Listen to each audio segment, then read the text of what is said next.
네, 안녕하세요. 특허법 강사 정진환입니다. 네, 새 강의실에서 강의를 진행하다 보니까 약간 좀 준비한다고 좀 시행착오가 있었던 것 같아요. 네, 그럼 오늘 수업은 이제 특허법 기출문제 풀이 강의인데 오전과 오후 수업에는 이제 실전 GS 수업을 듣고 오셔가지고 많이 힘드실 텐데 이번 수업은 그래도 풀다만 쓰는 게 아니니까 그래서 좀 가벼운 마음으로 좀 들을 수 있을 것 같아요. 가벼운 마음으로 들을 수 있지만 그렇다고 하더라도 무조건 얻을 건 있어야 되잖아요. 그래가지고 간략하게 제가 OT를 잠깐 진행하자면 이제 그 특허법 관련해서 이제 실력이 있다고 하려면 이제 법적인 실력과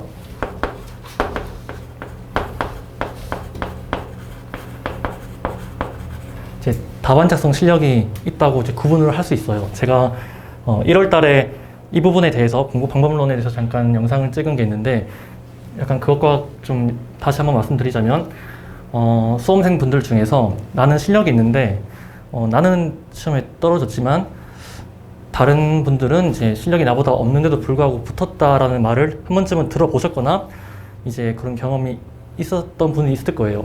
근데 그 말이 반은 맞고 반은 틀린 게 나는 실력이 있다는 말은 이 법적인 실력이 있다는 거는 맞는 말이에요. 근데 답안 작성 실력까지 있다고는 이제 장담할 수 없기 때문에 세모라고 반은 맞다고 했던 건데 그럼 합격한 분들은 법적인 실력 부분은 당연히 그 분보다는 좀 떨어질 수 있어요. 하지만 합격하는데 문제가 없는 정도의 수준의 법적 실력을 갖추었고 답안 작성 실력이 그분보다는 좋았기 때문에 이제 합격했다고 이제 보통 생각할 수 있습니다. 하지만 그럼에도 불구하고 대부분의 이제 수험생분들은 답안 작성 실력에 대해서 많이 좀 간과를 하고 있는데 그게 왜 그러냐면 저희 이제 그 수험계에서 특허법 관련해서 공부를 하시다 보면 강의 종류가 좀 꽤 많을 거예요.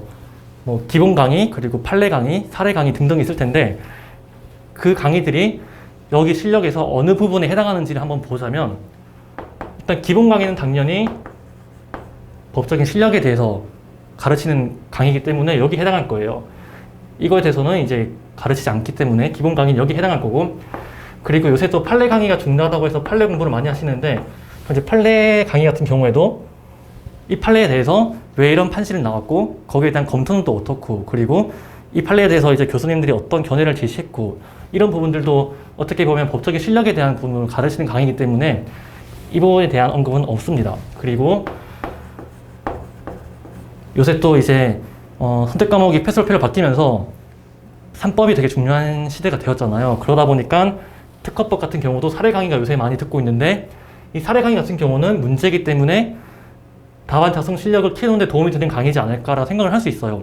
그런데 이 사례를 만들 때 중요한 판례들을 사례화시키고 또 판례가 아니더라도 중요한 단문들을 사례 강의 때 이제 강의를 하는데 그렇다면 이 판례 강의에서 설명했던 판례를 다시 한번 재설명하거나 기본 강의에서 설명했던 부분을 다시 한번 재설명하는 등 답안 작성 실력에 대한 부분보다는 법적인 실력에 대해서 다시 한번 더 리마인드 시키는 연습이 되기 때문에 사례 강의도 법적 실력에 대한 부분에 강의에 해당합니다.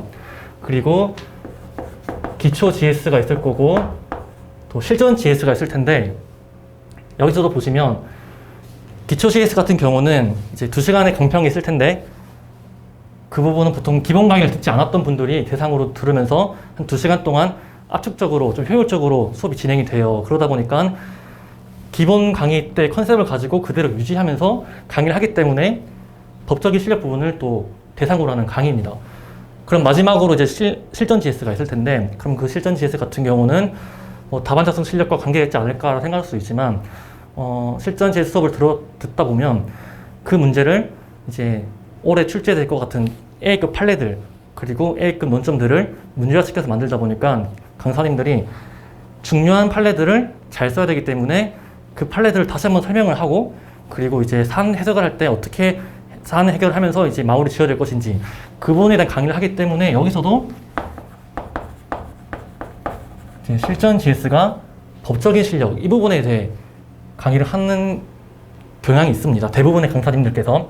그리고 기출풀이 강의 같은 경우에도 요새 모든 강사님들께서 기출 강의를 하는 건 아니지만 기출문제 풀이 강의를 들어보시면 이때 기출되었던 판례들이 어떤 판례가 있고 또 그 판례에 대한 또 설명과 그리고 검토와 그런 것들을 설명하기 때문에 이 판례에서 강의했던 내용도 나오게 되고 뭐 판례가 아닌 단문 같은 경우에서도 보통 기출문제에 나왔던 단문들이 그 다음 연도 책에 반영이 되거든요. 그러다 보니까 기본 강의할 때도 설명이 되었던 부분들을 다시 한번 재설명하게 되고 그러다 보니까 수험계에 있는 모든 이제 한 6개의 강의 종류들이 다 이 법적 실력을 키우는 데 관점이 맞춰져 있었어요.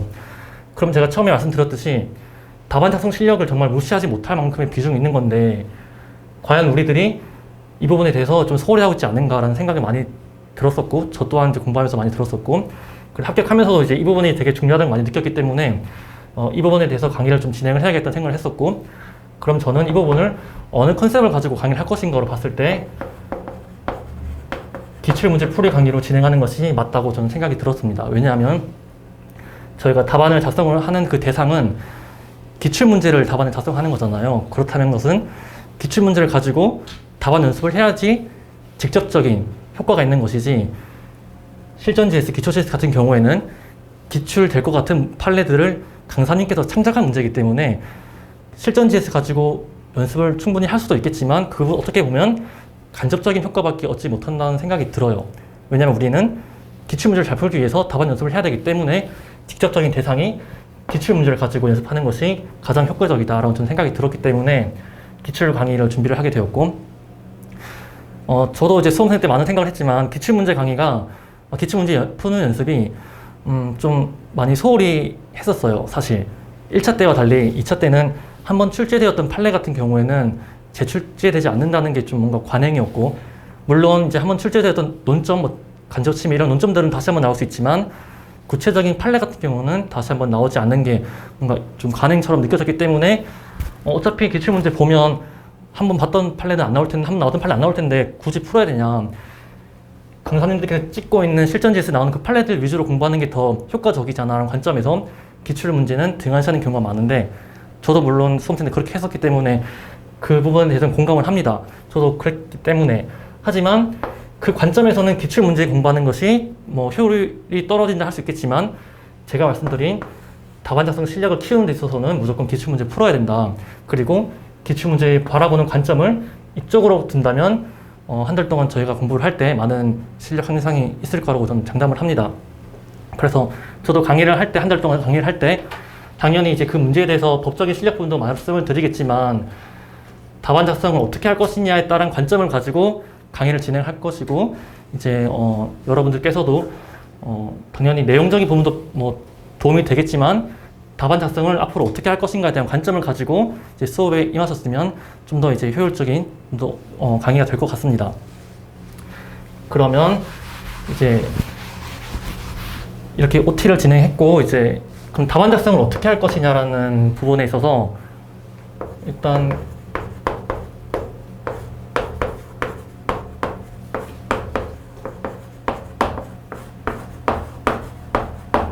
기출문제는 보통 보시면 5점, 10점, 15점, 20점 이렇게 출제가 됩니다. 다만 이제 20점 같은 경우는 이제 옛날에는 통문제로 나오는 경우도 있지만 최근에는 좀 이제 20점까지 안 나왔었고 작년 같은 경우에는 15점이 제일 높은 배점으로 나왔었고 대부분 10점 또는 이제 소논점으로 5점 이렇게 나오는데 그럼 이렇게 나왔을 때는 어떻게 답안 작성을 해야 될 것이냐라고 말씀을 드리냐면 일단 보통 5점 또는 4점이 1논점이에요, 보통. 그러면 이제 5점이니까 출제 의도는 논점 1개를 출제 의도이기 때문에 출제 의도에 맞는 논점 1개 쓰시고 그 다음에 결론 이렇게 쓰시면 되는데 여기서 만약에 이렇게 쓰시고 나서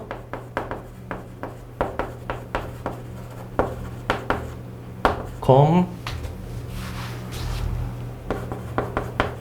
4 이렇게 작성을 할 수 있지만 만약에 여기서 5점으로 나갔을 때 그 논점에 대해서 내가 의 취지를 알고 있어 의치를 한번 쓰고 싶어 이렇게 돼버리면 의치를 쓰면서 그럼 다시 한 번 더 이제 뭐 하는지 여부 그럼 여부 해서 합판검 이렇게 쓰게 되겠죠.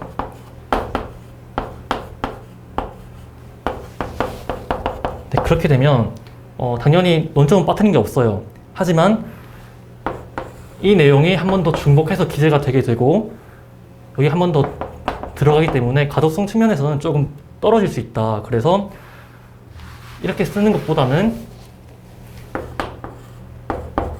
의 취지를 쓰시고 그 다음부터 이제 이렇게 이어서 쓰시고 3 결론 쓰시는 게 괜찮습니다. 그렇다면 결국 5점이 나왔을 때는 목차를 2개로 잡거나 의 취지까지 쓰고 싶다 이런 경우에는 목차를 3개 잡고 답안 작성을 하시면 됩니다. 그러면 이제 논점을 먼저 문제 읽으면서 파악이 되었다면 논점을 잡아도 되고 읽으면서 논점이 안 보였다 이럴 경우에는 점수를 보고 아 논점은 1개겠구나 해서 다시 돌아가셔서 문제를 읽으면서 논점을 찾아도 되고요. 그럼 결국 5점은 목차가 1 또는 1, 2 또는 1, 2, 3 이렇게 될 것입니다. 그 다음에 10점이 나왔을 때는 아까 말씀드렸듯이 5점이 1논점이기 때문에 10점은 총 논점이 2개예요. 그럼 논점 1개 쓰시고 다음 논점 쓰시고 마지막에 결론 이렇게 작성하시면 됩니다. 그럼 결국 5점과 10점 같은 경우에는 5점도 1, 2, 3이면 목차 개수는 똑같겠죠. 아니면 5점은 이제 1, 2만 할 경우에는 한 개 목차 잡고 이렇게 하시면 되고 15점도 아까 말씀드렸듯이 5점당 1논점이기 때문에 논점은 총 3개만 뽑으시면 돼요. 그러면 논점 하나, 둘, 3개 잡고 마지막 결론. 그럼 당연히 이것은 20점이기 때문에 논점은 총 4개일 거고 그러면 논점은 이렇게 해서 목차는 이렇게 총 5개까지 하시면 되고 당연히 답안지라는 게 무조건 정답이라는 게 없어요. 다양한 방법으로 가서 결국에 합격하면 되기 때문에 정답은 아니지만 출제할 때마다 교수님들께서 다양한 방식으로 문제를 출제를 하시는데 공통된 점은 딱 한 가지예요. 점수 배점이에요. 그러면 문제는 어떻게 바뀌더라도 우리는 점수 배점을 보고 고정된 틀이 있어야 어느 시험 교수님께서 출시하시는 문제에 따라서 일관된 기준을 가지고 대처할 수 있기 때문에 자기만의 틀이 필요한데 이렇게 틀을 잡아 놓으시면 이제 앞으로 공부하실 때 뭐 실전지에 들어갔을 때라도 답안 목차 작성하는데 시간 투자를 그렇게 많이 할 필요 없이 바로 짤 수 있습니다. 그래서 이제 이렇게 5점, 10점, 15점, 20점을 기준으로 했을 때는 이렇게 목차를 잡으시면 되고 당연히 플러스 알파 점수가 있을 거예요. 만약에 이제 5점당 1논점이라고 했지만 4점당 1논점일 수 있기 때문에 8점으로 나오더라도 8점이 5점 논점, 큰 논점 하나, 작은 논점 하나 이렇게 해서 1, 2, 3 이것도 1, 2, 3일 거고 아니면 4점, 4점 더해서 논점이 2개를 하더라도 1, 2, 3일 거고 8점이든 9점이든 10점이든 이제 이런 식으로 1, 2, 3 목차를 잡으시면 문제를 풀 때 수월할 거고 저희가 47회 기출문제부터 58회까지 이제 풀 건데 그때도 이제 이런 기준을 가지고 이제 푸는 연습을 할 거기 때문에 한 달 동안 이제 내용도 중요하지만 이제 목차 잡는 연습을 통해서 이제 한 달 뒤에는 문제를 풀 때 자신감을 가지고 목차 잡을 수 있을 거라고 좀 확신이 들고요. 그럼 그 다음으로 이제 저희가 이제 총 4문제이기 때문에 30점짜리 20점짜리 이렇게 2문제씩 나오는데 그럼 보통 이렇게 나왔을 때 보통 논점을 잡는 시간이 한 7분 그리고 한 5분 정도 주어지게 됩니다. 근데 이제 오늘 저희가 연습을 할 때는 어떻게 할 거냐면 저희가 한 10분 정도를 드릴 생각이에요. 그리고 얘는 7분 정도 드릴 생각이고 왜냐면 이제 시간이 한 조금씩 더 드릴 건데 왜 그러냐면 목차를 잡는 연습을 하실 때 아까 말했던 이런 여부 목차가 있다면 여기에 의 취지가 있겠죠. 근데 의 취지 쓰실 때 이렇게 쓰고 뭐 이제 또 쓰고 사안 되겠지라는 이제 막연한 목차를 잡는 것보다는 의 취지 쓰실 때 여기다가 풀로 쓰실 필요는 없어요. 하지만 혹시 키워드로 외우겠다 하시는 분들은 이제 키워드만이라도 쓰시고 아니면 2문자로 외우셨으면 2문자만이라도 이제 쓰시고 다음 뭐 판례 나왔을 때도 판례도 그냥 판례 써야지 하고 넘어가지 마시고 2문자 외웠던 2문자 키워드를 꼭 쓰시고 넘어가셔야 됩니다. 저도 이제 기획 때 스터디를 할 때 약간 시간이 많이 부족으로 해서 우리 목차 잡는 스터디를 하자고 했었어요. 그때 이런 거 없이 이렇게만 하니까 너무 빨리 끝났어요, 스터디가. 그래서 우리 되게 효율적이다, 되게 만족하면서 했는데 뒤돌아보니까 남는 게 하나도 없었어요.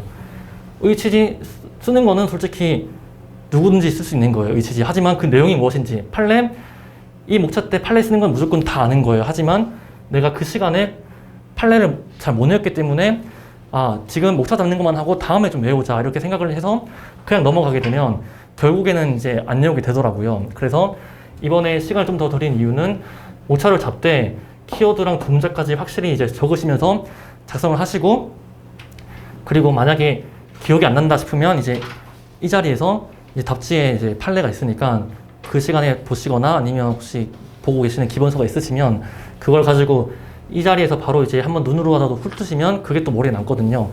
그것까지 다 같이 하는 의미에서 시간을 좀 더 드렸고, 그리고 제가 드린 자료를 보시면 문제를 반으로 나눠가지고 한쪽에는 이제 여백을 뒀어요. 이제 여기다가 이제 목차를 잡으시고, 그 다음에 답지랑 비교하실 때 논점을 놓쳤다 아니면 논점을 잘못 잡았다 이런 부분은 이제 빨간색으로 틀렸다 또는 뭐 세모로 이렇게 표시를 하고, 그리고 이제 이런 부분에서 내가 암기가 안 됐고 기억이 안 났다 싶으시면 여기다가 빨간색으로 다시 한번 적으시면서, 그러면 이제 복습을 하실 때 그냥 저도 이제 이면지나 이제 그런 답안지 사가지고 하다가 하고 버리거든요. 그러다 보니까 남는 게 없더라고요. 이렇게 옆에 둬야 다음에 복습을 할 때 내가 이걸 논점 못 잡았구나 하면 이제 그 부분만 보고 다시 넘어갈 수 있어서 효율적으로 공부할 수 있기 때문에 이제 옆에다가 이제 목차를 잡으시고 거기다가 바로 이제 논점 틀린 부분은 이제 틀렸다는 표시, 아니면 내가 반응 맞췄는데 반응 틀렸다 이러면 세모 표시 하시고, 이제 키워드나 동작 암기가 안 된 부분은 빨간색으로 글자를 적으시면 다음에 복습을 할 때도 내가 이 부분이 암기가 안 됐구나 해서 다시 볼 수 있기 때문에 이렇게 여백을 뒀습니다. 네, 그러면 제가 이렇게 말씀드린 대로 이제 수업을 진행을 할 거고요.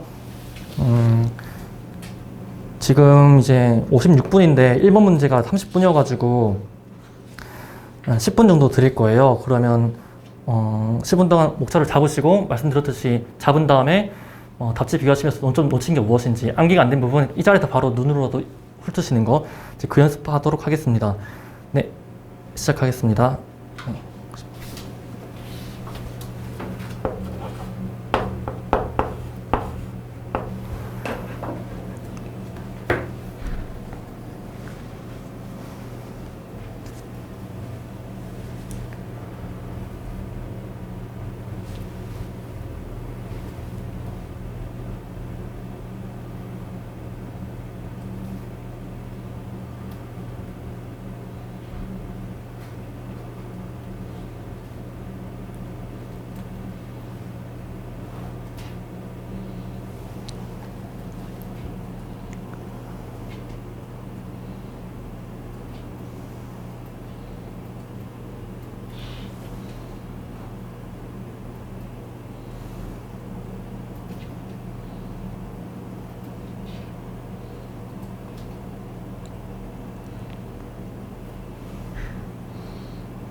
시간이 다 되었습니다. 네, 한번 문제 보도록 할게요. 먼저 1번 문제를 보시면 이제 갑은 살충 특성 있는 신물질 A를 발명을 했고, 하지만 이걸 추론하지 않고 노하우로 이제 관리를 하고 있는데, 노하우는 그러면 이게 보통 영업 비밀이라고 할 수 있고, 영업 비밀은 여기 나와 있듯이 영업 비밀 관리 규정, 뭐 영보법이라고 하죠. 이거에 의해서 보호되고 있는데, 아무튼 노하우로 관리하면서 이제 살충제를 개발하고 있었다. 그런데 을은 이제 정이 직접 연구 개발을 하였다고 하는 신물질 A에 대하여 권리를 승계받았다고 했기 때문에 1항 또는 뭐 37조 1항이 이제 논점이 될 수 있을 것 같고, 승계받아서 2007년 4월 5일에 출원하여 등록받았다라고 했습니다. 등록된 거는 신물질 A에 대해서 등록을 받았고, 이것을 제조, 판매하고 있어서 어떻게 보면 이게 신규성 상실 사유가 되는 것인지도 문제가 될 수 있고, 그리고 병은 을이 제조하여 판매하고 있는 구입은 이것을 했는데 살충제를 제조해서 판매하고 있다라고 해서 이 살충제랑 이제 신물질 A를 구분하는 것도 좀 필요할 것 같습니다. 그래서 이것도 신규성 위반인지 문제 될 수 있고, 그다음에 한편 이제 갑은 병이 신물질 A를 포함한 살충제를 판매하는 것을 보고 조사해 보니까 이제 갑의 직원이 노하우로 관리하고 있던 신물질 A에 관한 정보를 갑의 허락 없이 불법으로 양도했기 때문에 이 양도는 이제 무권리자, 즉 정이란 사람은 이제 무권리자인 거고, 그런 무권리자로부터 을이 또 승계받았기 때문에 을도 무권리자가 될 것이고, 그리고 이 사실을 발견하고 나서 갑은 이제 무효 심판 청구했고, 이제 그 다음에 무효로 되었고 확정까지 되었습니다. 보통 그럼 정당 권리자가 나왔을 때 무효 확정이 되었다면 이제 35조도 논점이 될 수 있을 것 같다라고 생각을 둔 다음에 다음을 보시면 설문 1번 같은 경우에는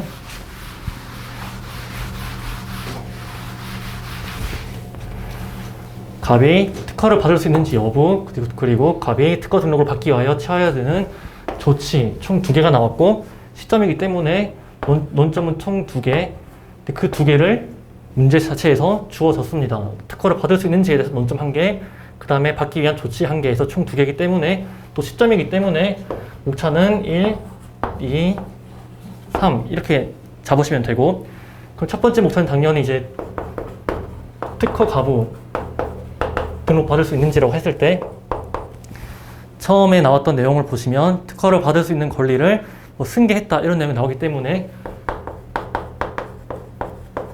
이제 특파권이 언급할 수 있을 거고, 그 다음에 무권리자로부터 또 승계를 받았기 때문에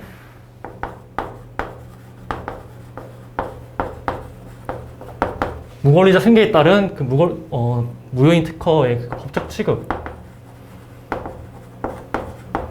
즉 특허를 받았더라도 선언지가 없고, 그리고 확산 같은 경우에도 발명자가 동의를 하기 때문에 확산이 미치지 않는다.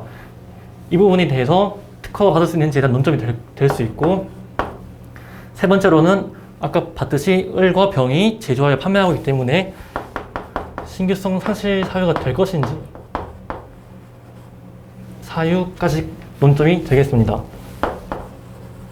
그럼 이제 마지막에 사안에서 각각 포섭을 해야 되는데, 일단 각 같은 경우에는 이제 발명자이기 때문에 특허를 받을 수 있는 권리가 있고, 그리고 을과 병은 이제 무권리자로부터 정으로부터 승계받았기 때문에 무권리자가 특허를 받더라도 그에 따른 이제 36조 1항, 29조 5항에 따른 이제 확선 지위가 인정받지 않습니다. 그리고 신규성 상실 사유를 보면 이제 을과 병이 제조 판매를 했는데, 제조 판매라고 한다면 제조는 생산일 거고 판매는 이제 양도일 거예요. 그러면 생산 양도기 때문에 어떻게 보면 이것은 실시에 해당합니다. 그러면 실시라고 하면 29조 1항 각호에서 보시면 공지 또는 공연 실시가 있는데 이 실시는 해당이 돼요. 하지만 과연 공연이 실시인 것인가가 문제일 수 있는데 공부하시다가 특허법원 판례를 보시면 의약품 발명을 이제 판매를 했을 때 과연 그게 공연 실시냐에 대해서 논점이 됐었는데 판례에서는 이 의약품 판매를 했을 때 공연 실시라고 했을 때 실시는 되지만 공연이 실시라고 볼 수 없다는 판례가 있는데 기억이 나실 거예요. 그렇기 때문에 신물질 A에 대한 이제 이게 의약품은 아니고 제초제이기 때문에 그 판례가 직접적으로 적용이 될 수 없기 때문에 제가 여기 쓰진 않았는데 그 판례의 논점을 그대로 끌어온다면 실시라고 볼 수 있지만 과연 이제 공연이 실시인 것인가, 공연 실시 같은 경우에는 판례를 보시면 발명의 내용을 통상 기술자가 알 수 있도록 용이하게 알 수 있도록 실시를 해야 공연 실시인데 신물질 A 이게 어떻게 보면 화학물질일 수도 있을 거고 이게 단순히 제조 판매되었다는 사정만으로 실시는 맞지만 그 발명의 내용을 통상 기술자가 용이하게 알 수 있다고 단정할 수 없기 때문에 을과 여기서 제조 판매 병도 제조 판매지만 을이 제조 판매했다 하더라도 이 실시는 해당하지만 과연 공연이라고 단정할 수 없기 때문에 신규성 상식 사회에서 을은 이제 세모 또는 X라고 생각을 해서 포섭을 안 했고요. 그 다음에 병을 보시면 병도 제조 판매이기 때문에 똑같은 관점으로 병도 공지되었다고 할 수 없다라고 할 수도 있고 다른 이유로 반박을 하자면 병 같은 경우는 을과 달리 신물질 A를 제조 판매한 것이 아니라 이걸 구입했고 이걸 포함하는 살충제를 제조하여 판매했기 때문에 특허권은 이제 신물질 A에 대한 특허권이잖아요. 근데 병은 A를 직접 제조 판매한 게 아니라 이걸 구입해서 포함하는 살충제를 제조해서 판매했기 때문에 신물질 A를 이제 실시한 거라고 실시했다고 보기는 어렵습니다.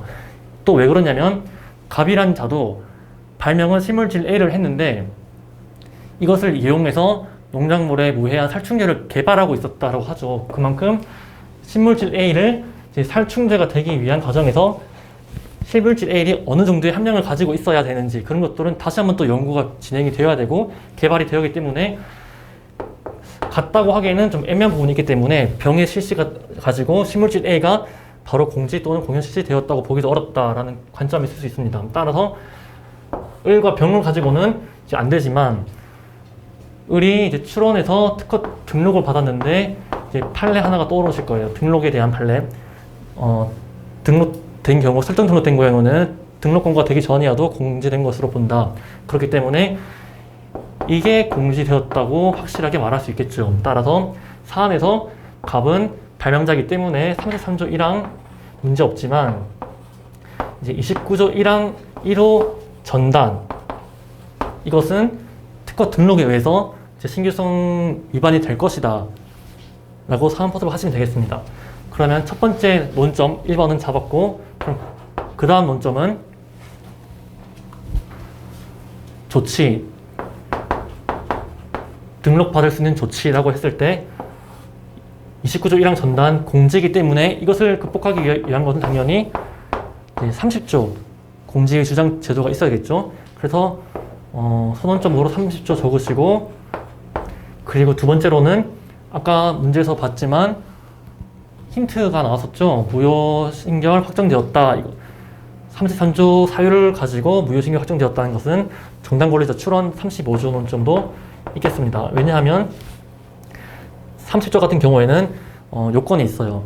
공지된 날로부터 1년 이내에 출원을 해야 되는데 우리가 봤던 을의 실시, 병의 실시, 을의 특허 등록 3개 중에서 을의 특허 등록이 이제 공지되었다고 봤기 때문에 특허 등록은 2008년도 7월 4일에 공지되었는데 그로부터 1년이 지난 다음 그때가 이제 답지를 보시면 이게 2010년도 시험이기 때문에 2010년도 7월을 기준으로 이제 우리가 공부하고 있는 현행법을 적용시켜 보자면 1년이 지났기 때문에 30조로는 신규성 극복이 안 되는 상황입니다. 그렇기 때문에 이제 35조 정당권리자 출원은 효과가 출원이 소급되죠. 소급이 되면 4월 5일로 소급이 되는데 그 이후에 특허 등록이 되었으니까 35조를 가지고 조치를 취한다면 올해 특허 등록으로 이제 신규성 위반 사유는 극복이 될 것입니다. 그래서 결론은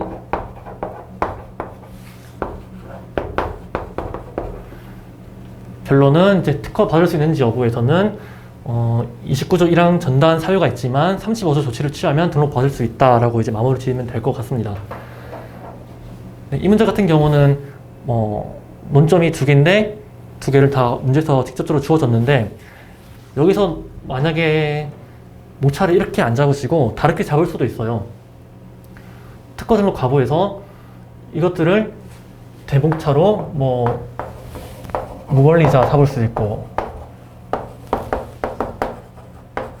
신규성에서 HD도 외웠으니까 쓰고 싶고 그러면 HD도 써야 되고 공지 판례 이제 외우고 있죠. 그것도 쓰고 싶고 그 다음에 사항 포섭도 해야 되고 그럼 그 다음에 30조도 내가 HD도 외우고 있고 요건도 포섭하고 싶고 하면 이제 30조 35조 이런 식으로 쓰면 목차가 5개가 되는데 답안지 인상이 좋지는 않습니다. 왜냐하면 묶어져는 바가 확실하게 딱 주어졌는데 그거에 대해서 여러 개의 이제 그런 조약돌 같은 논점들을 묶어가지고 답안지를 써야지 이렇게 나열식으로 답안지를 쓰게 되면 답안지 논점은 이탈된 게 없지만 인상적으로는 답안지 인상으로는 좋지 않기 때문에 처음 제가 OT 때 말씀드렸던 10점이면 논점 2개이기 때문에 1, 2, 3 잡으시고 거기 안에 이 논점들을 이제 포괄하는 식으로 답안 작성하시는 게 논리적으로도 흐름이 좋고 제가 설명드렸던 이제 특허 등록할 수 있는지 여부에서도 이것과 이거를 봤을 때 저는 이 순서대로 했는데 반대로 이제 나는 조문 순서대로 하고 싶다 할 수도 있어요. 29조가 이제 33조보다 앞에 있잖아요. 그래서 먼저 신규성부터 쓰시고 33조 쓰시고 이렇게 쓰셔도 상관없습니다.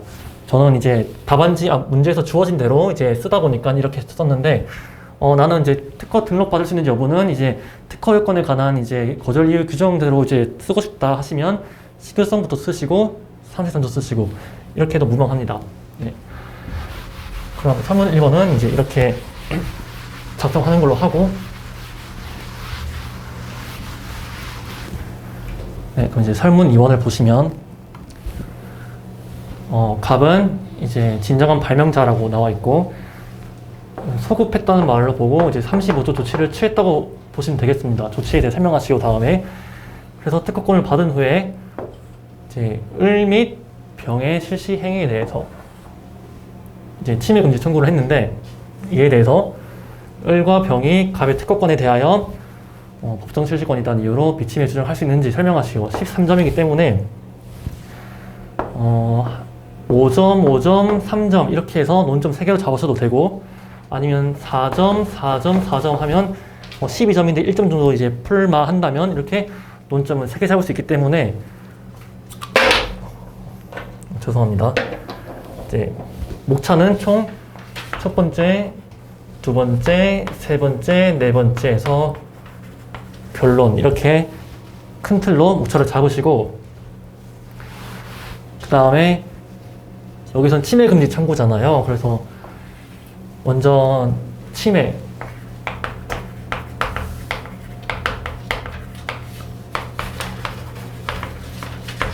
이제 의 요건 하실 때 여러분께서 외우신 요건이 유보 정업체 이렇게 외우신 분들 많을 거예요. 근데 정확하게 말씀드리면 이제 직접 침해 요건이 특허법 규정에 직접적으로 규정이 된 게 아니에요. 방금 외웠던 유보 정업체가 조문에 나와 있지 않잖아요. 그냥 수업 들을 때 강사님께서 그렇게 외워라고 해서 외웠을 뿐인데 정작 조문에 찾아보니까 그런 내용이 직접으로 안 나와 있어서 그것은 강사님도 그렇고 교수님도 그렇고 그런 식으로 이제 특허법 94조를 가지고 이제 해석을 해보니까 이제 직접 침해는 그렇게 그렇게 하는 것이 맞겠다 싶어서 이제 그렇게 설명을 되어 있는데 방금 봤던 이제 유보 정업체에서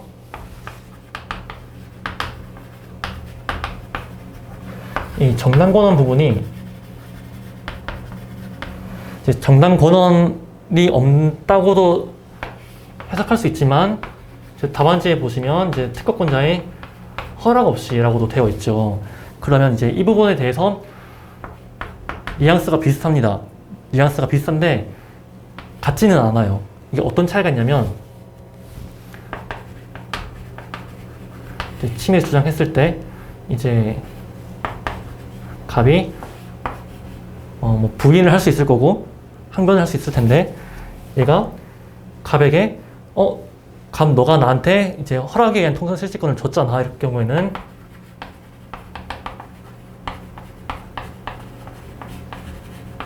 이럴 경우에는 이제 허락에 의한 통상 실시권이라고 해서 이때는 정당공헌도 있죠. 근데 허락도 있는 거죠. 그렇기 때문에 이때는 이제 결론이 똑같을 거예요. 근데 허락에 의한 통상 실시권이 아니라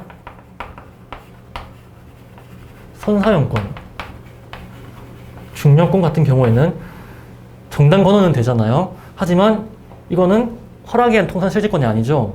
법정 실시권이잖아요. 갑 입장의 특허권자 입장에서는 얘한테 선사용권이나 중령권 주고 싶은 마음이 전혀 없어요. 하지만 법적으로 봤을 때 이 을이라는 자가 이제 선의라는 이제 부분이 있기 때문에 이 선의에 따라서 좀 보호할 필요가 있겠다 싶어가지고 법정으로 정해진 거기 때문에 이 경우에는 정당권으로 보면 볼 수 있지만 허락이 있다고 할 수는 없는 상황이거든요. 그래서 이것과 이것은 비슷한 부분도 있지만 구체적으로 들어가면 차이나는 부분도 있다라고 이해하시면 될 것 같습니다. 그렇게 되면 이제 침해 금지 청구 소송을 했는데 소송물은 청구권이겠죠. 그럼 그 다음에 청구 원인이 을병이 침해했다가 이제 청구 원인이 될 거예요. 그렇게 했을 때 아까 유보 정업체라고 했을 때 근데 답지에는 이제 허락이 없이라고 되어 있죠. 이제 이걸로 설명하자면 을병 같은 경우에는 갑으로부터 허락을 받아서 사용하고 있다는 사정이 없죠. 그렇기 때문에 이 허락이 없고 또 갑특허 유효하고 을병의 실시가 보호범위에 속하고 이제 허락은 없고 허락 없이 업으로서 하고 효력 제한 사유가 없기 때문에 침해는 맞아요. 하지만 나는 중령권이 있어. 이런 식으로 이제 항변을 하게 됩니다. 여러분 민사소송에서 공부할 때 항변이 이제 갑의 주장에 대해서 이제 인정하지만 반박 이런 식으로 되잖아요. 그렇기 때문에 이 부분에 대해서는 인정이 되지만 난 중령권이 있어 라고 해서 결국에는 침해는 인정되지만 중령권에 의해서 침해 금지 청구권이 부정된다. 이런 구조로 되어 있습니다. 그래서 최근 상표 판례를 보시면 전원 합의체 판례에서 특허 관련된 내용으로 중령권에 대해서 침해 성립을 전제로 하는 항변권이라는 내용을 보셨을 거예요. 그게 이제 제 답지에도 이제 중령권의 법적 성질에 대해서 제가 간략하게 적었는데 그 말이 바로 침해 성립을 전제로 한다. 그 말이 침해는 맞지만 왜냐하면 침해 요건에 봤을 때 특허권 유효, 보호범위에 속하고 허락도 없었고 그리고 업으로서 실시하고 있고 효력 제한 사유가 없기 때문에 침해는 인정되지만 하지만 중령권을 가지고 침해 금지 청구권을 부정한다. 이런 식으로 이제 상표에서 판례가 나왔기 때문에 그런 식으로 이해한다면 아마 정리가 될 거예요. 그런 관점에서 봤을 때 일단 의 요건에서 아까 내용 쓰시고 그 다음에 실시 개념이라고 이제 써도 되고 안 써도 되는데 이때 썼던 이유는 이제 을과 병이 실시 행위에 대해서 침해 금지 요구를 하고 있다라고 해서 간략하게 실시 개념을 써줬고요. 그 다음에 이제 정당 권리자와 선의자, 선의 실시자 관계가 좀 중요할 수 있을 것 같습니다. 실시 개념에 대해서는 안 써도 되는데 이제 정당 권리자와 선의 실시자 이게 중요한 이유가 정당 권리자는 갑이겠죠. 왜냐하면 갑이 발명을 했는데 연구 개발 연구자가 이제 불법으로 팔아 넘겼으니까 갑이 정당 권리자일 거고 이제 실시자는 을과 병인데 을과 병은 정으로부터 이제 정이 이제 자기가 개발했다고 말하는 그 말을 믿고 양수받았잖아요. 그렇기 때문에 을과 병은 선이라고 할 수 있어요. 그러면 정당 권리자인 갑도 정당 권리자이기 때문에 보호를 해줘야 되는데 민법에서 보시면 선의 제3자를 보호하는 규정이 아마 많을 거예요. 민법에서도 뭐 108조 이하에다 보시면 이렇게 있다가 단서에서 이제 단해가지고 선의 뭐 제3자의 경우에는 보호한다 뭐 이렇게 예외를 하잖아요. 그것처럼 선의 제3자도 보호할 필요가 있는데 그럼 이 두 선의 제3자 보호해야 되고 얘도 보호해야 되는데 이 두 명이 동시에 문제가 되는 사건인 경우에는 어떻게 해야 될 것인가 라는 게 문제가 될 수 있고 특허법을 보시면 정당 권리자에 대한 이제 보호 조치로서 35조 등이 규정이 되어 있지만 우리가 선의에 대한 보호 규정으로서는 다른 절차적인 요건이 없어요. 그래가지고 이때는 선의 제3자가 피해를 받은 게 안타깝지만 그래도 정당 권리자를 보호하는 게 맞다라고 해서 이제 마지막에 결론을 내겠지만 이제 아까 봤듯이 침해는 인정을 해주되 그래 인정을 하지만 항변으로 중령권으로서 침해 금지 청구권이 부정된다 이런 식으로 결론을 한다면 정당 권리자를 보호하고 선의 실시자도 어느 정도 이제 정령권을 인정해 줌으로써 서로 조화를 이룰 수 있겠죠. 네, 그래서 먼저 정당 권리자와 선의 실시자의 관계를 봤을 때 35조와 또는 103조 또는 104조 등이 될 수 있겠습니다. 그럼 먼저 말씀드렸듯이 13점이기 때문에 목차는 3개 나와야 돼서 먼저 1개 나왔고 두 번째, 세 번째, 그리고 마지막 결론 이렇게 잡으신다면 두 번째는 당연히 을 및 병은 했기 때문에 을이 비침해 주장 가부 이런 식으로 두 번째 목차 잡을 수 있고 그럼 여기서는 당연히 중령권이 문제가 되기 때문에 의치를 쓰시고 아까 말씀드렸던 법적 성질이 중요하겠죠. 아까 말씀드렸듯이 중령권은 침해 성립을 전제로 하는 이제 항변권적 성질을 가지고 있다. 이 부분은 중령권도 그렇고 선사용권도 마찬가지입니다. 선사용권 같은 경우는 이제 판례로서 직접적으로 말을 하지 않았지만 모든 교수님께서 103조도 이제 항변권설 입장이다라고 하고 계시고 그러면 이제 요건에 따라 포섭을 해야 되는데 요건과 사안을 나눠서 써도 되는데 그러면 요건에 쓴 내용을 중복해서 사안에도 또 써야 되기 때문에 분량적으로 되게 길어질 수 있고 긴 만큼 점수를 그대로 가져가지 못하기 때문에 요건 및 사안으로 합쳐서 쓰는 게 효율적이기 때문에 추천드리는 방법이고요. 그럼 각 요건마다 이제 포섭을 하셔서 결국 을은 이제 중령권이 인정된다. 하지만 아까 말씀드렸듯이 중령권이 인정돼서 침해금지 청구 요구하는 것을 기각을 구할 수는 있겠지만 비침해 수장까지는 하는 것은 무리이다라고 포섭을 하면 되겠습니다. 이때는 이제 2010년도이기 때문에 중령권의 성질에 대해서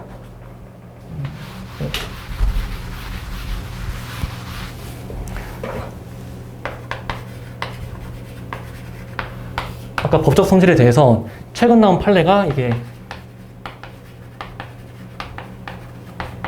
항변권설이라고 이제 정리를 해줬는데 그 전에 이제 2010년도 이때는 중령권이 인정이 되면 비침해다라고 주장하는 이제 비침해 설이 있었고 그리고 아니다 아까 말했듯이 침해는 인정이 되지만 이제 청구권을 인정하는 거 아니다라고 해서 이런 식으로 견해가 나왔었는데 이제 2010년대 때 비침해를 주장할 수 있는지 설명하시오라고 했을 때 이걸 봤을 때는 출제하시는 분이 이 두 가지 입장에서 이제 비침해설을 따랐던 것 같아요. 그렇기 때문에 이제 비침해라고 주장할 수 있는지 설명하시려고 했어서 저 당시에 만약 문제를 푼다면 중령권이 인정되어서 비침해라고 답을 쓰셔도 점수가 잘 나왔을 것 같아요.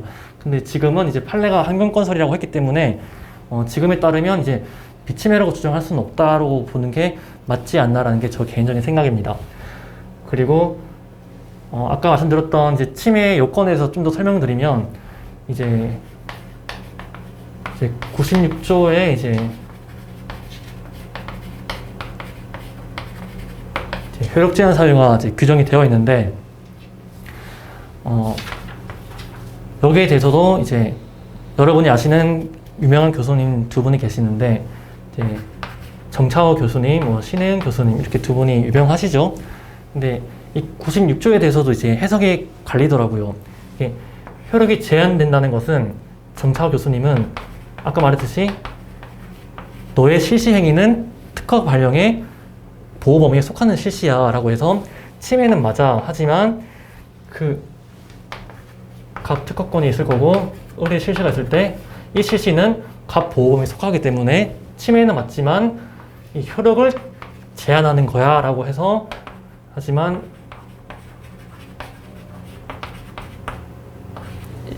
96조의 성격이 효력을 제한하는 거다.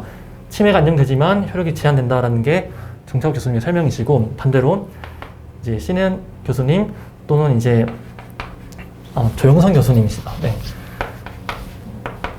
조영선 교수님 같은 경우에는 효력이 제한된다는 말 자체가 제한되기 때문에 그 말은 침해가 아니다. 이런 식으로 또 설명을 하세요. 그러니까 이거에 대해서 아직 정리가 안 된 부분인 거죠. 아까 말씀드렸듯이 직접 침해의 요건은 특허법에 직접적으로 규정이 안 되어 있기 때문에 해석을 통해서 도출할 수밖에 없는데 그 해석을 도출하는 과정에서 아까 말씀드렸던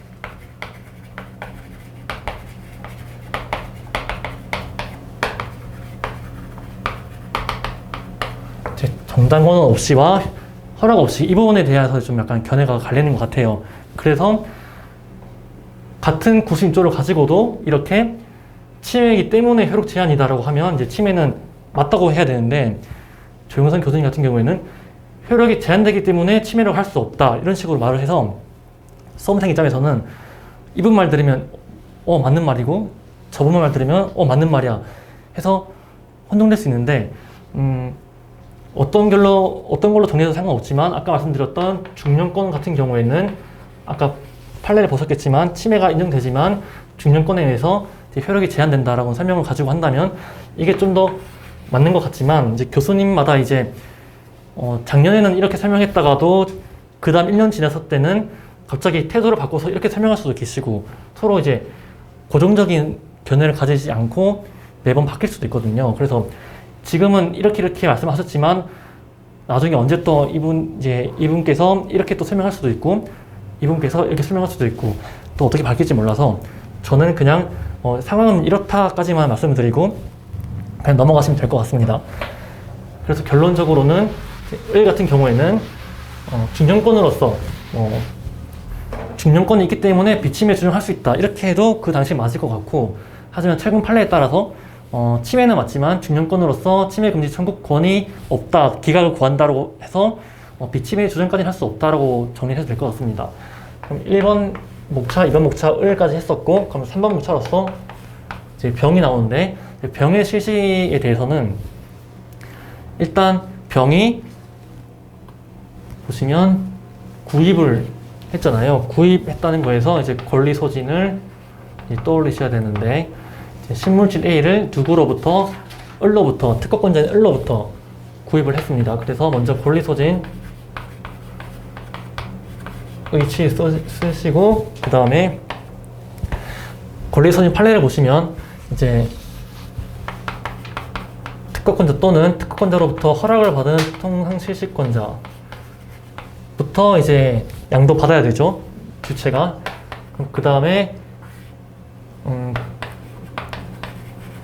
이것도 법적 성질. 제가 법적 성질을 아까 중령권과 권리 소진에서 이제 성질을 꼭 쓰고 넘어간 이유가 권리 소진 같은 경우에도 그 법에 규정이 안 되어 있고 중령권은 규정이 되어 있지만 이게 이 권리라는 게 어떤 성격인지에 대해서 명확하게 법 규정이 안 나와 있기 때문에 먼저 그 각 권리마다의 그 성질들을 한 번씩 언급해주고 넘어가고 있고요.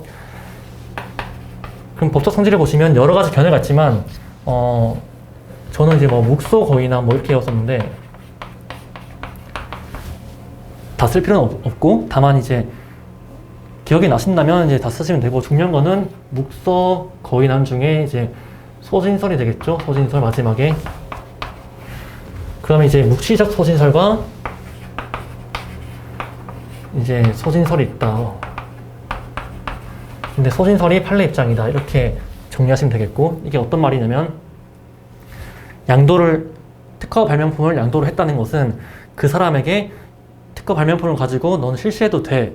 그 말은 그 허락에 의한 통상 실시권을 명시적으로 계약으로 하지 않았지만 묵시적으로는 했다고 볼 수 있다. 그래서 묵시적 실시 허락설로 보자는 견해가 좀 다수설적 입장인데 그렇다고 이제 판례가 옛날부터 지금까지 소신설 입장이기 때문에 이 다수설도 조금씩 약간 줄어든 상황이지만 성질을 보자면 여러 가지 성질 중에선 묵시적 허락설과 소진설이 두 개 쓰셔도 될 것 같습니다. 그럼 이렇게 봤을 때 사안으로 보시면 이제 병 같은 경우에는 을로부터 이제 구입을 했잖아요. 그래서 권리 소진이 된다라고 했을 때 이 권리 소진 같은 경우에는 판례에서는 권리 소진이 된 경우에는 이제 특허권의 효력에 미치지 않는다는 판례가 있고 더 나아가서는 침해라고 할 수 없다라고 판례가 있어서 이때는 이제 침해가 아니다라는 주장을 할 수 있습니다. 하지만 문제에서는 법정 실시권을 이유로 이제 비침해 주장을 할 수 있는지라고 물었는데 권리 소진이 법정 실시권이라고 하기에는 좀 다소 무리가 있잖아요. 그래서 이때는 이제 소진설에 따른 판례 입장에서는 이런 식으로 가면 되고 만약에 묵시적 실시 허락으로 본다면 묵시적 실시 허락설 같은 경우에는 허락을 한 이 부분에 대해서 적용할 수도 있지만 중년권의 요건 중에서 실시권이 있더라도 등록을 받아 놓아야 된다는 그 요건이 여기서는 불리이기 때문에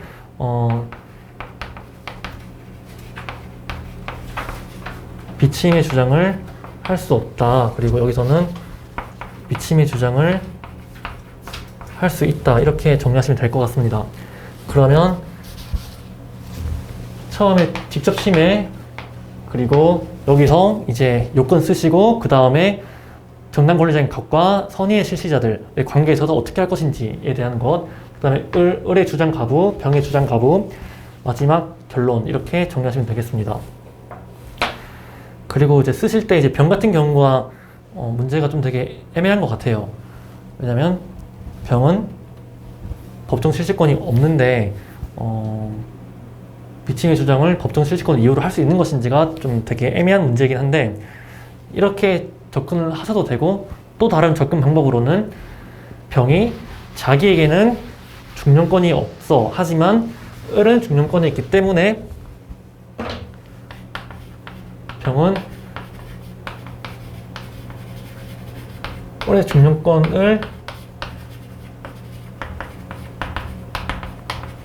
비침해 주장할 수 있는가가 또 문제가 될 수 있겠죠. 근데 여기서도 아까 을에 대해서 설명했듯이 중용권을 이유로 인정된다 하더라도 중용권은 침해를 인정을 한 상태고 그 전제로 이제 침해 금지 청구권을 부정하는 거잖아요. 그래서 을의 중용권을 가지고 주장을 할 수 있겠지만 결국에는 비침해라는 주장까지는 할 수 없다라고 이제 생각을 하셔도 될 것 같습니다.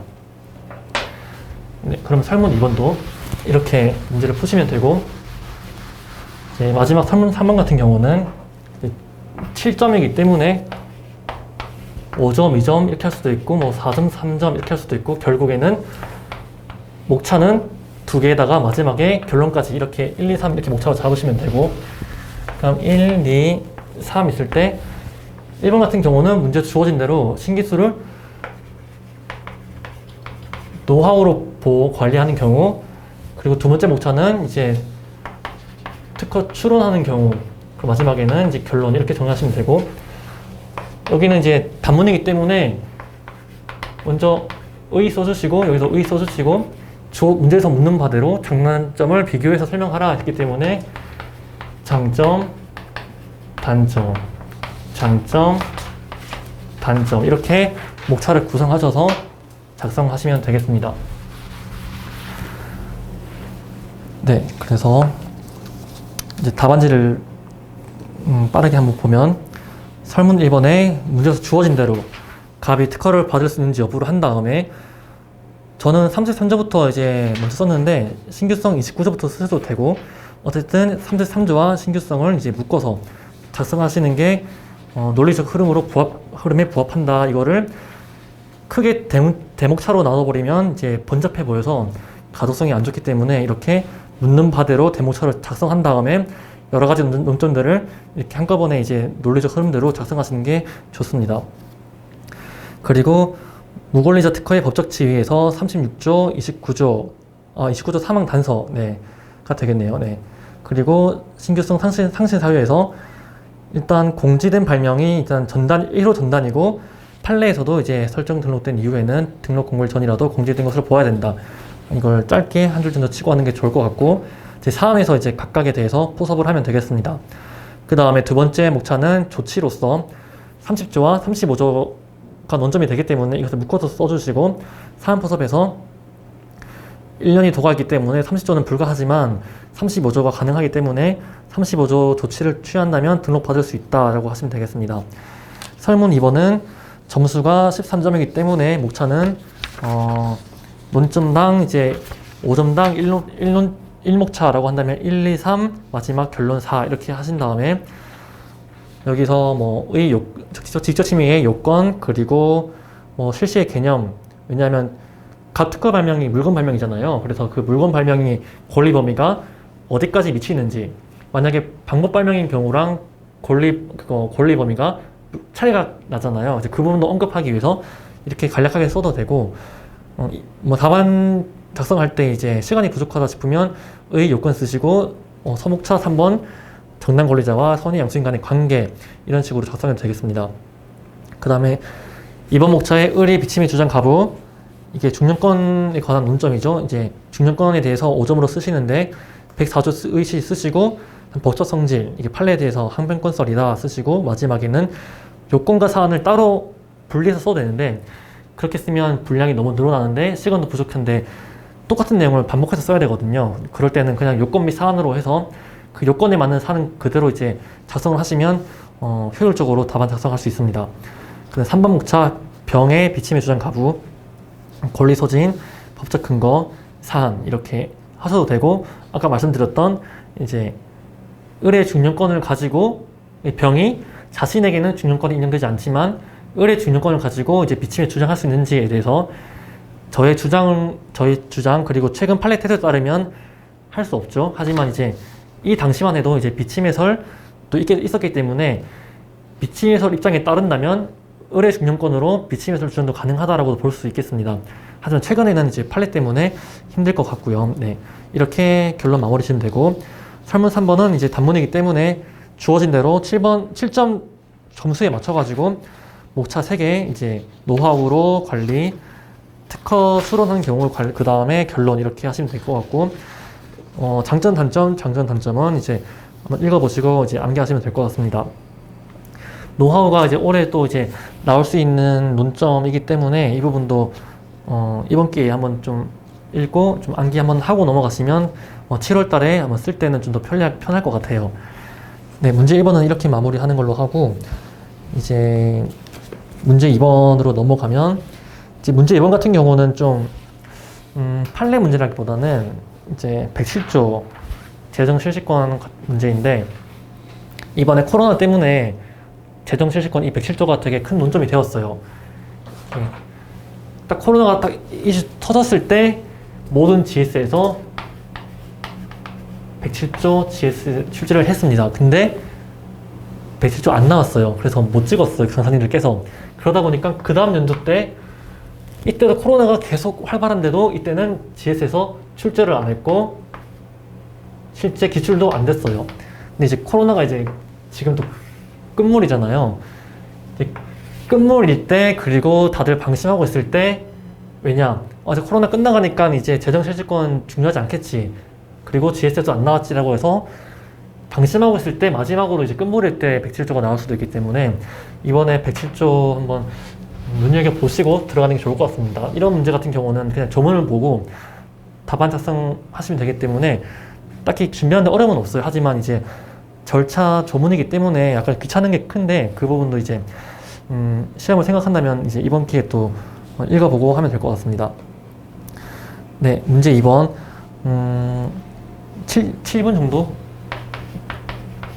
근데 이건 절차이기 때문에 좀 빨리 끝날 것 같은데 일단 7분 드리고 시작하도록 하겠습니다.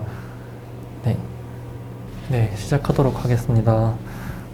네, 이 문제 같은 경우는 이제 조문 보고 연습하시면 되는 거라 이제 강평이 짧을 텐데 어려운 건 없고, 이제 조문을 한번 봤냐 안 봤냐, 그리고 조문을 보고 목차를 한번 잡아봤냐 안 잡아봤냐가 좀 차이가 커요. 왜냐하면 저도 코로나 때 이거를 나온다면 어떻게 공부를 할까 했을 때 사유들을 보시면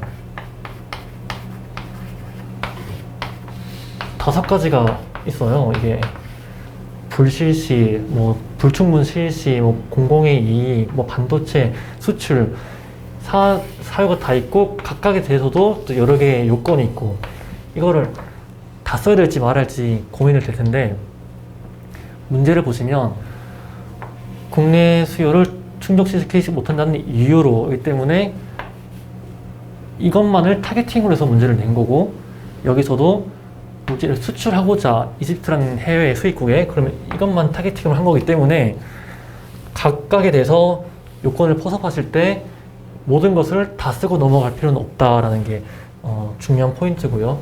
그래서 특히나 점수 배점을 보시면 이게 6점이잖아요. 그러면 5점당 1논점으로 보면 6점도 이제 1논점으로 볼 수가 있고, 따라서 목차를 1, 2 이렇게 잡으면 될 거고, 그럼 1번 목차에서도 이제 을이 재정 청구 가부, 그 다음에 이 결론 이렇게 하면 배점에 부합하고, 그럼 을의 재정 청구했을 때 일단 뭐 재정 청구에 대해서 계속 나오지만 여기가 첫 번째 문제이기 때문에 의 취지를 한번 써줄 수 있을 것 같고요. 그럼 그 다음에 여기서 뭐 재정 사유 해서 1, 2, 3, 4, 5 5개 쓰고, 여기서 또 불실시 말고 불충분 실시에서도 이제 요건이 있으니까 불충분 실시 요건 이렇게 해서 쫙 쓰고, 이제 뭐 4번 또 다른 일반론 쓰고, 그렇게 하는 거는 이제 문제 취지에 맞지 않다라고 보여집니다. 그래서 여기서는 의 취지 써주고 바로 요건에서 107조 이제 1항 뭐 2호가 되겠죠. 여기서 불충분 실시한 경우에 어떻게 할 건지에 대한 요건들을 이제 써주시면 되고, 거기에 맞게 이제 사안 포섭을 하시면 되겠습니다. 그럼 마지막에 결론으로는 재정 청구를 할 수 있다 없다 이렇게 결론을 내려주면 될 거고, 이제 설문 2번으로 보시면 설문 2번 같은 경우에는 9점이기 때문에 5점, 4점으로 해서 목차 논점 2개 잡고 마지막 3번 결론 이렇게 한다면 1, 2, 3 결론 이렇게 할 수도 있는데, 여기서는 이제 뭐 결론에 대해서 조건을 설명하시라고 되어 있거든요. 그래서 뭐 풀면서 설명드릴 거지만 먼저 설명드리면, 조건에 대해서 여기서 논점을 잡아서 쓸 건데 결론에서도 또 중복해서 쓸 수 있기 때문에 답안지 쓰는 팁일 수 있겠지만, 여기서 논점 잡을 때부터 이제 사안의 해결이라는 쓰고 이제 조건을 쓰는 방법도 있을 수 있겠습니다.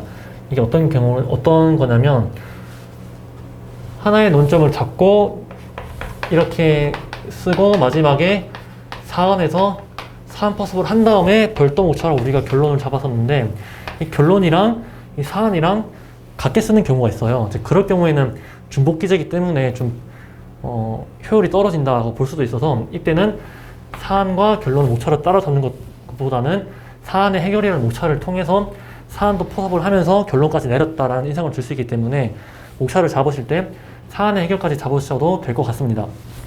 이렇게 잡게 된다면 여기서는 이제 을의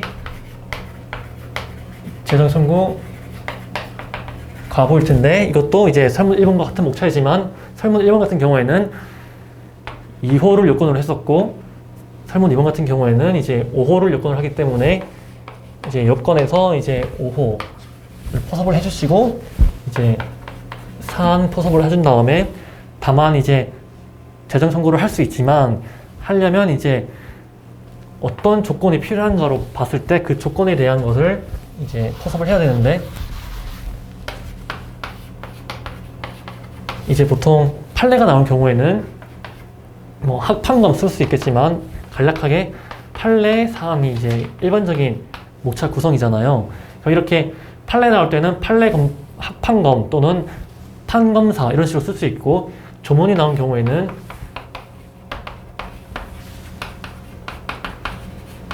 법령의 태도, 뭐 검사 이렇게 목차를 잡아도 되고, 검토로 빼고 바로 법령의 태도 사안 이렇게 잡아도 되겠습니다. 따라서 판례가 논점인 경우에는 판검사 또는 판사 이렇게 쓰면 되고, 조문이 논점이 될 경우에는 법령에 타도한 목차를 구성하신 다음에 사안 이렇게 쓰시면 좀 깔끔할 것 같습니다.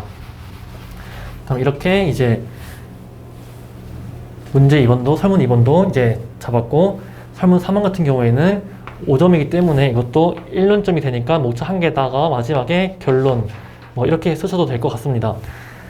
그럼 이번에 같은 경우에 여기서는 근데 부과해야 될 조건 및 대가라고 되어 있고, 이의 경우 특허청장이 제정을 함에 있어서 라고 해서 논점을 조금 이제 앞에 좀 뭐 아까 말씀드렸듯이 5점 같은 경우에는 논점 결론 될 수 있는데, 앞에 선결 논점으로 뭐 의치진 한 개 더 쓰고 싶다 이런 경우에는 짧게 써주고 논점 이렇게 그리고 마지막 결론 이렇게 쓸 수 있다고 말씀드렸잖아요. 이제 이렇게 목차를 구성하실 때 설문 2번과 마찬가지로 결론을 묻는 문제가 아니라 이렇게 일반론을 묻는 문제 같은 경우에는 결론이라는 내용과 이것과 중복되게 되기 때문에 아까 설문 2번 말씀드렸듯이 설문의 해결이라고 목차를 잡고 사안 포선과 이제 뭐 결론을 합쳐서 써셔도 되고, 이때는 뭐 결론을 좀 빼고 쓰셔도 되고, 이렇게 유동적으로 하시면 되겠습니다. 네, 그래서 여기서 제정을 함에 있어서라고 해서 제정을 이제 어떻게 하는지 제정 방식에 대해서 먼저 선결로 간단하게 쓸 수 있고, 그 다음에 조건 및 대가에 대해서 이것도 이제 법령의 태도로 묶어서 쓰시면 되겠습니다. 여기서도 이제 뭐 조건에 대해서 조문 쓰고 대가에 대해서 조문 쓰고 사안에 대해서 이렇게 써도 되는데, 어차피 대목차에서 이제 조건 및 이제 대가 이렇게 써 있기 때문에 구분해서 써도 되고, 아까 말했듯이 법령의 태도 이렇게 묶어서 써도 되고, 이건 자율적으로 하시면 되겠습니다. 네, 이 부분은 이제 조문 보고 하면 되기 때문에 그리고 이제 그 사안에서 잠깐 보시면 이제 문제를 읽을 때 여기 세 번째 줄에 죄송합니다. 국민건강보험공단과의 약값 협의에서 연구개발비가 실질적으로 반영되지 아니한 약값이 책정되었다는 이유로라고 해서 정당 이유, 그 1호 2호에서 이제 정당한 이유 없이 3년 이상 이런 요건이 있잖아요. 여기서 이걸 보고 저걸 포섭하시면 될 것 같습니다. 그리고 주의해야 될 게 물질 A에 대해서 이제 특허를 받았는데, 이 물질 A를 가지고 A제 치료제를 개발하는 거잖아요. 여기서 설문 2번 보시면 수출하는 거는 이제 물질 A를 수출하고자 하기 때문에 사안 포섭을 하실 때 치료제를 수출하고자 라고 이제 헷갈릴 수가 있어요. 그래서 왜냐하면 특허 받은 거는 물질 A지만 사용을 할 때는 이제 에이즈 치료제를 개발하기 위한 건데, 그럼 결국에는 치료제를 생산하는 건데, 이제 수출할 때는 이제 치료제라고 문제를 급하게 읽다 보면 사안 포섭할 때 치료제를 수출하기 위해서 이렇게 써버리면 이제 채점자 입장에서는 이제 문제를 제대로 안 읽었구나라고 할 수 있기 때문에 이런 부분 조심해서 사안 포섭하시면 될 것 같습니다. 네, 그러면 잠깐 이제 10분 쉬었다가 이제 다시 시작하도록 하겠습니다.